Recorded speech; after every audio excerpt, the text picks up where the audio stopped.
Hey everybody, I hope that you're doing well. So we're continuing section 4.1. I've broken it into 3 parts. So last time we worked on solving systems of equations, and we did that by graphing. So remember, whoops, moving the wrong thing here. Last time we did it by graphing. Remember, it was really easy to do this. We would just graph 2 lines. So let's just pretend that's one line. And let's pretend that's the other line. And wherever they crossed at, that point was the solution. So that point, let's say 1, 2, 3, 1, 2, 3. I picked the point 3, 3. So whatever that XY pair was the solution. Okay? And this is beautiful and fine and dandy, but there is an issue. Okay, let's talk about what the issue could be. The issue is, this looks like it's the point 3, 3. But I really don't know that for sure, because it could be the point like 2.93 or 2.973. I could be rounding it because my eyeballs can't be that exact. I can't see if this is dead on the point 3.3. So graphing is mostly used just for estimation. Okay, so what we need is, we need some other methods to be able to do this more exactly. So we're going to learn 2 new methods today. Okay, 2 new ways to do this. These are called algebraic methods because they use algebra. They use solving and plugging things in and just typical arithmetic and things like that. So we're going to do 2. They're going to be called substitution and elimination. I'm going to take substitution first. And you'll see why it's called substitution once we jump into doing it. But basically what we're going to do is substitute in some values. So let's jump into an example. So here is a system. Yes, you could get them both y equals and graph them and see where they crossed at, and they would cross at a specific point. But we may not be exact if this is not a pretty whole number, which all the ones I've given you are whole numbers. But in real life, pretend it could be a nasty decimal. So what I'm going to do then is I'm going to do a substitution. So I do want you to pay attention. Let me get a highlighter here. That this one is y equals to something. Okay? So y is equal to 2x plus 3. Y is 2x plus 3. So what I can do then, let me get a pen now. What I can do is take the other equation, and I could replace y with something that it's equal to. I could substitute in for y something that has equal value to it. I wonder what that could be. Oh yeah, y is equal to 2x plus 3. So in the other equation, I could replace y with 2x plus 3. So let's take some time to write this out very neatly. Negative 3x plus 2. And I'm going to leave a big blank where the y goes. See, I have negative 3x plus 2, negative 3x plus 2, y, let's just leave a big blank, equals 9. So you see that I have copied the equation over exactly. All that I'm going to do now is drop in here, what was y? Well, y was equal to, or y is equal to, 2x plus 3. Okay? So now ignore everything else I have and just look at this equation right here. This looks exactly like stuff that we did 2 chapters ago where we could solve for x. Do you see that I only have x's in the equation? Because of making this substitution in red, this only has x's in it now. I already know how to solve that. So remember, before I can solve, I got to simplify. So let's distribute the 2. Let's do our simplifying. Let's see, let's bring down negative 3x plus 2 times 2x is 4x, and 2 times 3 is 6. Bring down our equals 9. All right, now look, I have like terms I can combine. So negative 3x plus 4x, oh, that happens to just be 1x. I don't need to put the 1. Plus 6 equals 9, and then I can solve for x and figure out what x is. So let's subtract 6 from both sides, and x will equal 3. I'm going to put a circle around it so I don't lose it. So I found one of the variables. But remember, what's our goal? Our goal is an x and a y. I don't have the whole answer yet. Don't forget, all of these, that's one part I want you to remember to be able to connect it to graphing. All of these answers are going to be points, xy pairs. I only have one of them. That's why we need something to be able to find the other one, okay? And I call it our finishing move. Okay. This comes from, there was a video game when I was little that I always wanted to have, but it's called Mortal Kombat. And for Sega Genesis way back in the day. And my mother would never let me have that game. I wanted it, so naturally I played it every time I went over to my friends' houses because they all had it. It was so awesome. I don't know why she didn't want me to have it, just because the people pull out hearts and stuff like that. Nobody cares. So there I was, a little boy wanting to play this thing. And some of them have finishing moves, or when you beat up a person enough, it'll come over and the voice will say, "Finish him." So that's kind of where we're at. Anytime, no matter which method we are using, whether we're doing substitution or elimination, no matter which one, once you get one letter, it's time for the finishing move. Okay, so we have one letter, x equals 3. That's when we go in your head, you got to start hearing finish him. It's time for our finishing move. Now here's the finishing move. You take either of the original problems and plug in x equals 3, and then you should be able to find the other letter, y. So either of these I could plug x into my x value that I just found and find y. No matter which method you use, the finishing move is the same. So I'm gonna say the top one will be the easiest one to use, because if I take it y equals 2 blank plus 3, and I put in, I know what x is. What is x? X is 3. It's really easy to find what the value of y is, because y is just, what's 2 times 3? That's 6, and 6 plus 3 is 9. So I have found y. Y is 9. Now I'm not quite 100% finished yet. I found both numbers, but I need to write remember my goal is an xy pair. I need to write my answer as an ordered pair. Remember, it's always x, y, so put them in the right order. So 3, 9.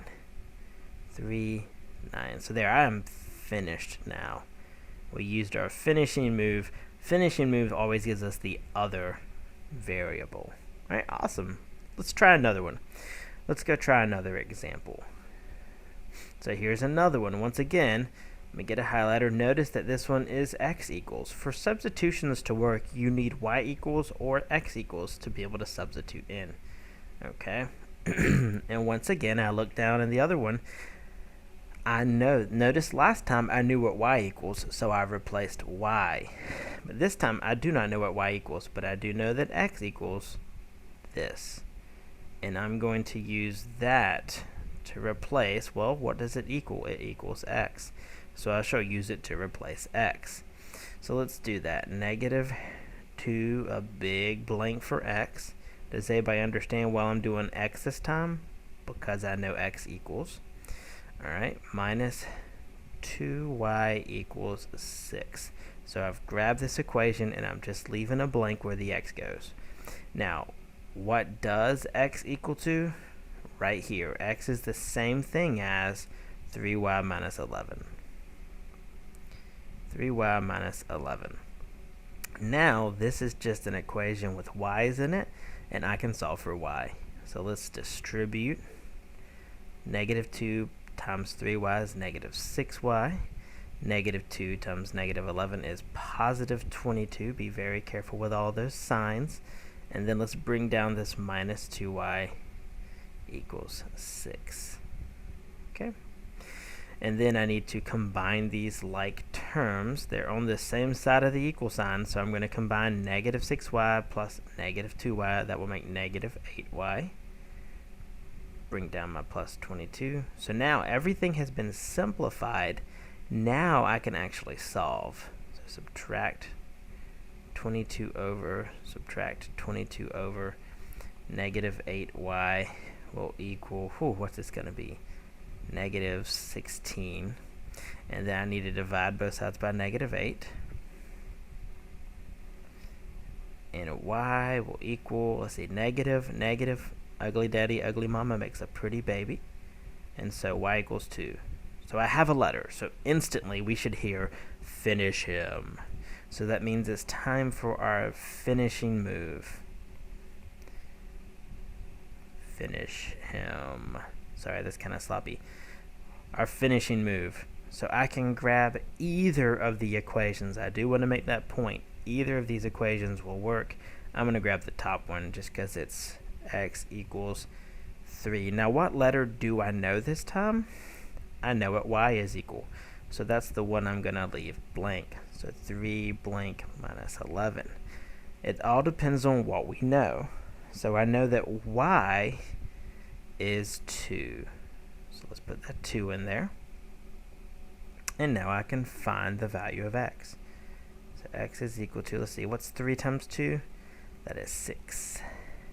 And 6 minus 11 is negative 5. And you can use a calculator for any of these pieces that you're worried about. So what is our answer? It needs to be an xy pair. Negative 5, 2. Awesome. Awesome, awesome. Alright, so that's how substitution works. Alright, and these are both nice and set up for substitution, the two examples we did, because this one had x equals and this last one had y equals. Okay, let's do some elimination now. You're going to love elimination. Elimination almost feels magical at first until you learn why it works. All we're going to do, some textbooks call elimination linear combination, because what you're going to do is we're going to take these two lines and we're going to add them together. And I know this is not always going to be perfect, but for today's lesson, everything is handed to you set up and perfect. This is magical. It's a magical world where everything is ready to work. Next lesson, I'll teach you how to handle when it's not magical. Okay, so elimination, I go to add two equations together. Let's see, negative 2x plus 2x. Those are opposites, right? So they would add to 0, they'd be gone. Positive 3y plus y, that would be 4y, because that's understood to be a 1, right? Bring down your equal sign. Negative 2 plus 18 is 16. Now, elimination only works if you have the x's lined up, the y's lined up, the equal signs lined up, and the other numbers lined up. So it has to be lined up like this to use elimination.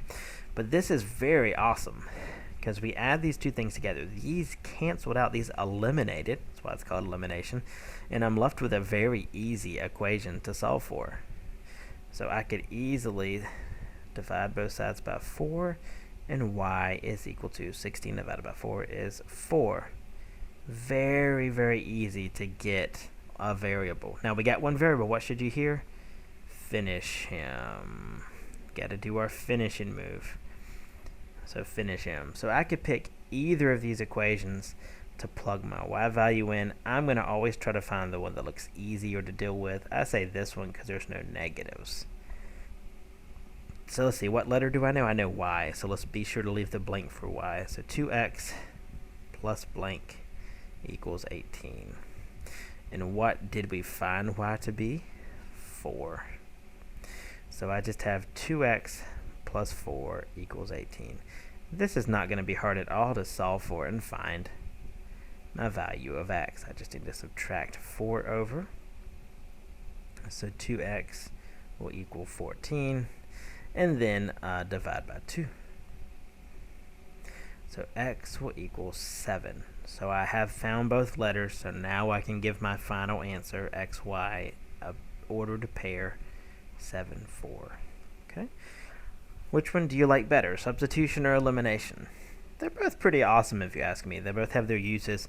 Notice these work when you have everything lined up perfectly, and the reason this worked out so nicely is that negative 2x and positive 2x are opposites, so they eliminated.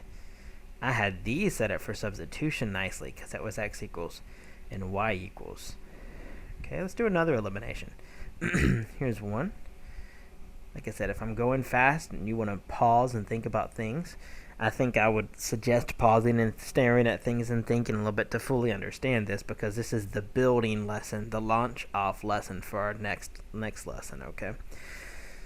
So let's do an elimination. If I add all these together, let's see, 2x plus 7x is 9x. It did not eliminate this time, my x's didn't, but that's okay, let's keep going. Negative 5y, positive 5y. The y is eliminated this time. And 7 plus 47 is 54.